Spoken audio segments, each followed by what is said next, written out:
2018 সালে নির্বাচনী প্রচারণায় বিএনপির চেয়ারপারসন বেগম খালেদা জিয়ার ভগ্নিপতি অধ্যাপক রফিকুল ইসলামের গাড়িবহরে হামলা, ভাঙচুর, অগ্নিসংযোগ ও ডোমারে যুবদল নেতা মাসুদ বিন আমিনের কাছে 10 লাখ টাকা চাঁদাবাজি আর নানাভাবে নির্যাতনের অভিযোগে নীলফামারী 1 আসনের সাবেক সংসদ সদস্য আফতাব উদ্দিন সরকারকে জুডিশিয়াল ম্যাজিস্ট্রেট আদালত জামিন নামঞ্জুর করে কারাগারে পাঠানোর নির্দেশ দিয়েছে। ওই মাসুদ বিন আমিন তিনি বাদী হয়ে বিজ্ঞ আদালতে মামলা করেছিলেন। এই বিজ্ঞ আদালত ন্যায় বিচারের সাথে সন্তুষ্ট হয়ে মামলাটি এফআইআর হিসেবে ডোমার থানাকে ট্রিট করেছিলেন, নির্দেশ দিয়েছিলেন। সেই ডোমার থানার এই মাসুদ বিন আমিন সাহেবের দায়েরকৃত মামলার যে তদন্তকারী কর্মকর্তা তিনি এই আজকে আফতাব উদ্দিন সরকারের তাকে সুনারিশ চেয়েছিলেন।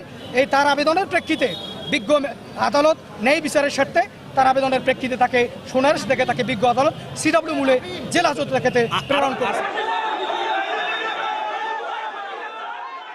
দুপুরে জেলা কারাগার থেকে কঠোর নিরাপত্তার মধ্যে প্রিজন ভ্যানে আদালতে নিয়ে আসা হলে বিক্ষুব্ধ জনতা তাকে লাঞ্ছিত করার চেষ্টা করে। পরে আদালতে তোলা হলে আসামির পক্ষে জামিন আবেদন করা হলেও না হওয়ায় 2 মামলায় তাকে গ্রেপ্তার দেখিয়ে জেল হাজতে পাঠানোর নির্দেশ দেয় বিচারক দেলোয়ার হোসেন।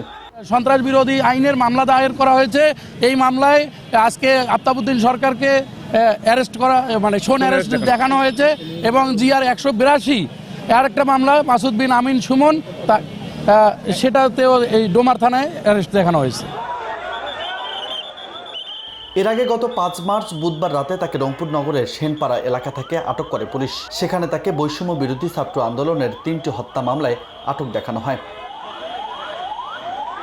নিউজ ডেস্ক, বার্তা 24।